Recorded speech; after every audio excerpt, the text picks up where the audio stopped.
DSSB Delhi सब ordinate service selection board, ये दिल्ली की एग्जामिनेशन बॉडी है जिसके थ्रू अगर आपको दिल्ली के सरकारी स्कूल में नौकरी लेनी है या फिर दिल्ली के किसी और सरकारी दफ्तर में आपको नौकरी लेनी है, तो इसके लिए आपको दिल्ली सब ऑर्डिनेट सर्विस सिलेक्शन बोर्ड जो एग्जामिनेशन कंडक्ट करती है उसे क्लियर करके तभी आपकी रिक्रूटमेंट होगी। अगर DSSB के मैं स्कूलों की चर्चा करूं, जैसे दिल्ली में बहुत से सरकारी स्कूल होंगे जहां पे PRT हो गए या फिर TGT हो गई या PGT हो गई या प्रिंसिपल हो गए या वाइस प्रिंसिपल हो गई, लाइब्रेरियन हो गई, इन सब की आवश्यकता पड़ती है।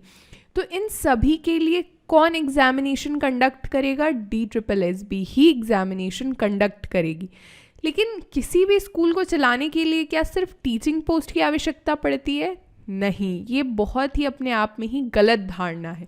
किसी भी स्कूल को रन करने के लिए ना कुछ ऐसे भी पोस्ट होते हैं जो स्कूल को सुचारू ढंग से, डिसिप्लिनरी ढंग से उसे रन करते हैं। जैसे कि जूनियर असिस्टेंट होते हैं जो स्कूलों के रेगुलर फीस हो गई या स्कूलों के जो रेगुलर काम होते हैं, क्या नोटिस आई है, कब एग्जामिनेशन कंडक्ट करना है, कब एडमिशन शुरू होना है, टाइपिस्ट हो गए, नोटिस कौन टाइप करेगा? अब टीचर अपनी टीचिंग छोड़ के तो टाइप करेंगे नहीं।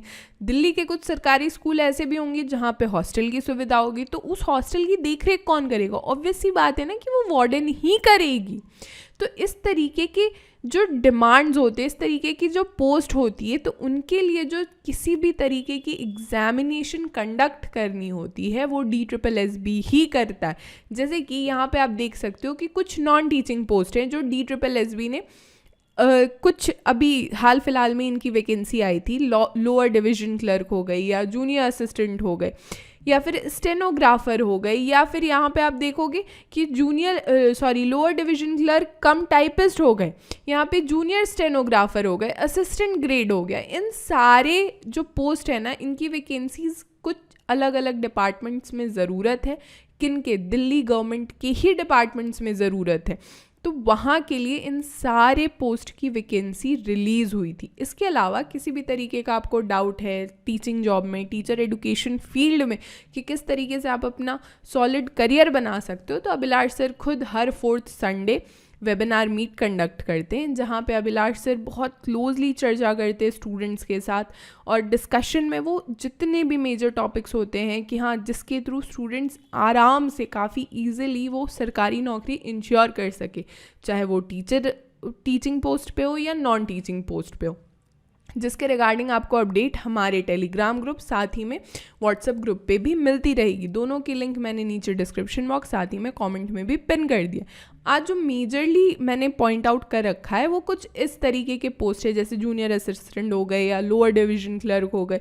जो हमारी आज की चर्चा रहेगी वो सीमित रहेगी सिर्फ और सिर्फ जूनियर असिस्टेंट के रिगार्डिंग। अब यहाँ पे देखो इसके लिए क्या एडुकेशन क्वालिफिकेशन मांगी गई है, तो यहाँ पे आप देखोगे सिर्फ और सिर्फ 12th पास आप होने चाहिए।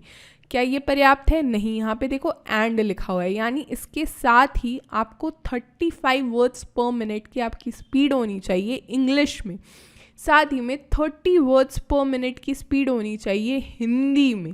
ठीक है, और जब ये दोनों एलिजिबिलिटी क्राइटेरिया अगर आप फुलफिल कर रहे हो तब जाके आपकी जूनियर असिस्टेंट की जो वैकेंसी है उसके लिए आप एलिजिबल रहोगे।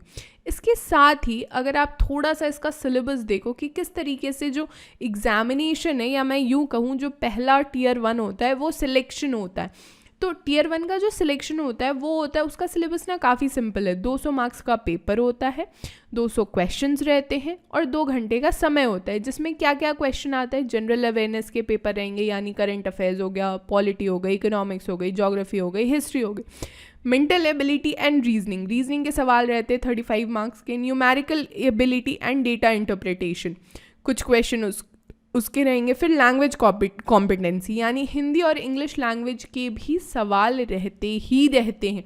इसके अलावा आपकी बेसिक जो टेस्टिंग की जाएगी वो कंप्यूटर की भी की जाएगी। आप चाहो तो एक बारी के लिए ना इस पूरे पेपर स्ट्रक्चर का आप स्क्रीनशॉट ले लो, आपको क्लियर बात समझ में आएगी कि 200 मार्क्स में ये पूछ क्या रहे हैं। ठीक है, यहाँ तक चर्चा। इससे आगे किसी भी और फर्दर डिटेल्स के लिए do visit our official website www.delhibytes.in, या फिर आप हमारा एप्लीकेशन भी डाउनलोड कर सकते हो daily bytes from the play store. किसी भी तरीके के डाउट्स के लिए आप हमसे हमारे सोशल मीडिया पे भी कनेक्ट कर सकते हो। सोशल मीडिया की सारी लिंक्स मैंने नीचे डिस्क्रिप्शन बॉक्स साथ ही में कॉमेंट में भी पिन कर दिया है। Do subscribe daily bytes. Thank you so much. God bless you.